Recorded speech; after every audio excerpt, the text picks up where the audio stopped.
The worst experience I have ever had at a table. CW, mentions of incest, SA, and gaslighting.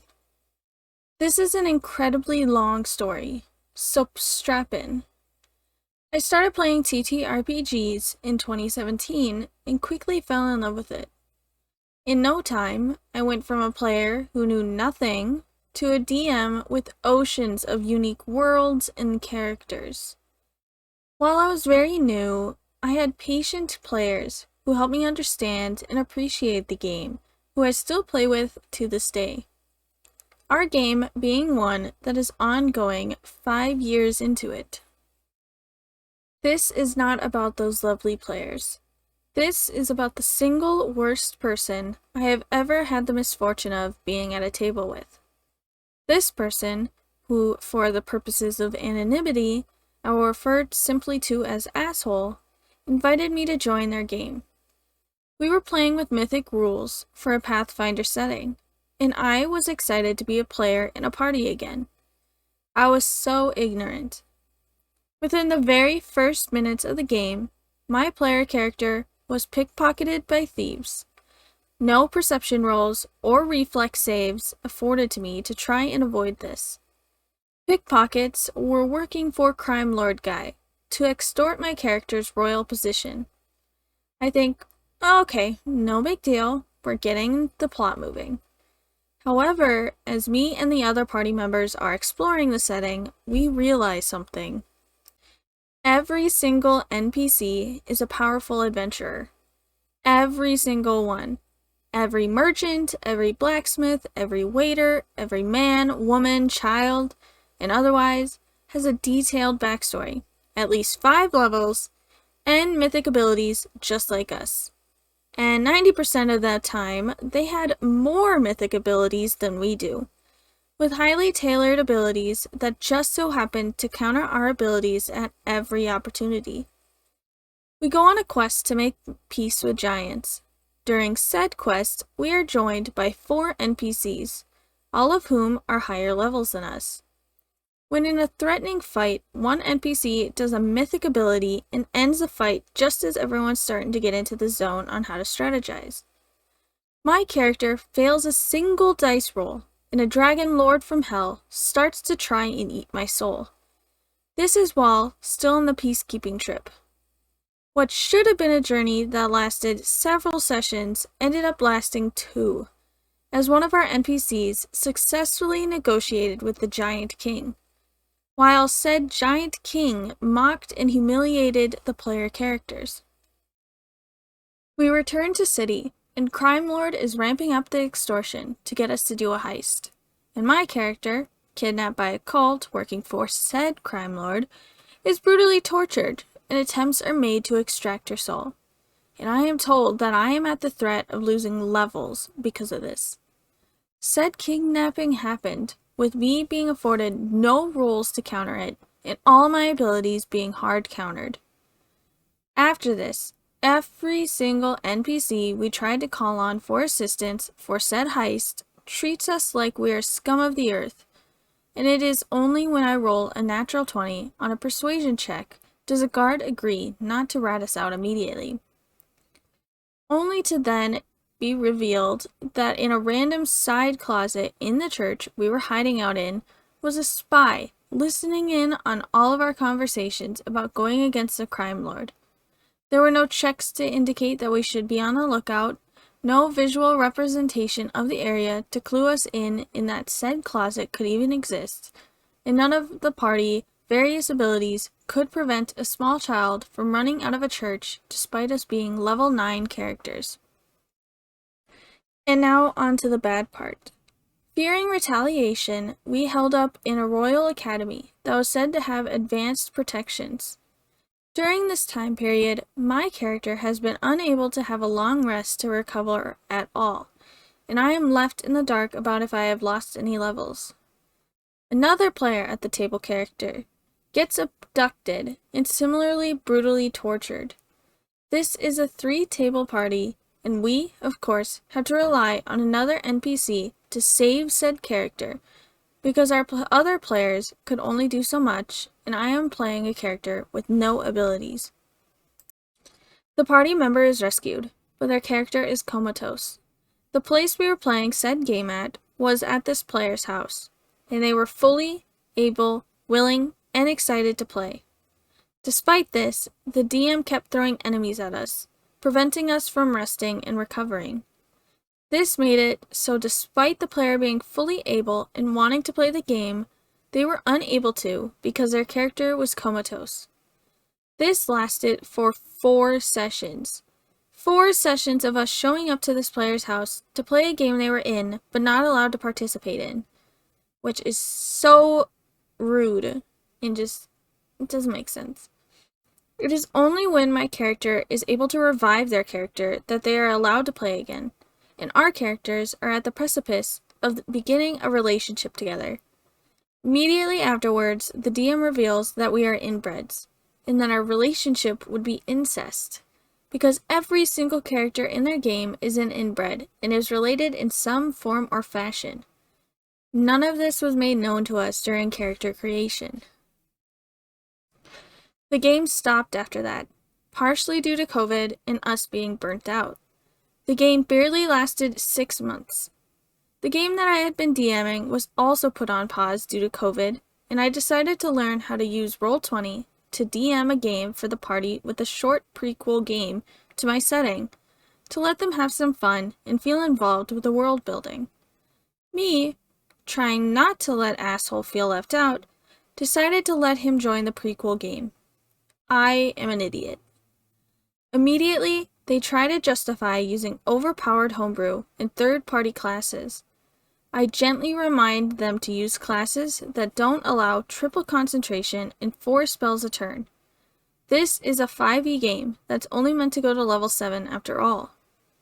Eventually, they decided on a wizard of chronothurgy from Matt Mercer, and I'm actually excited because I have been wanting to see that class play out. I am an idiot. Thanks, in no small part to my normal players being angels, the game is relatively smooth sailing. However, when prize money that the party won from a tournament is stolen by one of the main antagonists, the party is rearing to go get the money, with a contract from the booker of the tournament that they will be paid in reward for getting the money back. Despite this, Asshole sends me over 3,000 words in a message detailing how losing the prize money was BS, with them lashing out at their loved ones and how they were sick and tired of DMs snatching away my victory at the last second, to the point that they were threatening to quit the game entirely because losing the prize money made them have a panic attack, and briefly pass out. I talked to them about how sorry I was about their recent bad experiences with GMs, and assured them I had no intention of plotting against the party or anything like that. I made the mistake of deciding that the booker of the tournament would pay them some amount to throw this person a bone, since I never want someone to feel unwanted at the table. I am an idiot. Flashing forward, the party has learned that there is going to be a ritual of some sorts to try and make a new god. Asshole's character decides that this is something they want to try doing, and tries to use colorful flavoring of how they are using Sapping Sting, a cantrip, to manipulate the flow of time from all the alternative versions of themselves from other timelines in order to ascend to godhood, with an inverted magic circle and a pearl of power to anchor it. They also try to sleep with an NPC after getting the NPC to drink a shitload of whiskey, but we don't have time to get into that. When the other wizard in the party, who has been researching into rituals involving this stuff, performs a series of arcana checks to figure out the potential of success for this, I am honest. Low to 0 chance of success, with high amount of exceptional disaster possible, as someone is trying to fuck with time using a cantrip to perform 9th level spell-like abilities. This information causes Asshole to become loudly quiet for the rest of the session, huffing and puffing and throwing a passive-aggressive temper tantrum, like a child. Did I get another 3,000-word essay gaslighting me about how I am a terrible DM for not letting the level 5 wizard become a god? Yes. Yes, I did. But My other players are continuing to save the game by being wonderful, and we are gearing up for the last arc of the game, so everyone's got that excitement flowing. They are going up against the 7 deadly sins, who have possessed legendary heroes, at the foot of a volcano where they must try to rescue the ancient red dragon who is being mind-controlled into being the sin's servant. One other thing about this party is one of our party members is a wild magic sorcerer. Because me and the party members agreed that 5E's magic table was underwhelming, I made a custom one for the game, and the rest of the party was excited to see the effects. Said effects over the course of the game, including giving an NPC orc named Lockjaw his own pet unicorn, spawning a gargantuan-sized T-Rex in one of the boss's lair and ruining the boss's plan, and making horses disappear for 2 years straight. Sounds interesting. I've been thinking about trying an Unearthed Arcana Barbarian because I just leveled up my character in the Underdark campaign that my boyfriend is running, and I have become a level 3 warlock multi-classed with a level 1 barbarian. So just gotta get to level 3 to get that special path. But anyways, during the battle at the volcano, the wild magic sorcerer somehow rolls both a 100 and a 1. This spawns an ancient silver dragon to assist them, and a Taresk. I don't know if that's how you say it. Not wanting to have the dragon negate the fight or the Taresk kill the party, I had the two fly up in the air, threatening to crash back down into the party Charizard style, giving them only 4 turns to get the red dragon on their side and get out of dodge. The ensuing fight is intense, fun, and full of nail-biting fun, with everyone choosing their moves with incredible anxiety in the fun kind of way that I think every DM and player craves to have at least once. Stakes are high, margin of error is low, and the leader of the sins, Lust, even respawns the other sins, who all share a health bar with her, which was already halved by this point, in order to make a last stand. Despite everything in their way, the party frees the red dragon and escapes, and everyone has had an incredibly good time. Or so I thought. I got a message. They complain about how they had an overall lack of sleep and how in the midst of the encounter, the sins respawning made them have several panic attacks, and how they were very upset at the wild magic table, saying that they felt it was detrimental to the party's enjoyment and overstimulating. Privately conferring with the other players confirmed what I thought, that everyone loved the wild magic table and felt it was one of the best parts of the campaign. Asshole advocated that the party should not only be allowed to see the entirety of the wild magic table ahead of time, but should also be allowed to dictate if it occurs or not to begin with.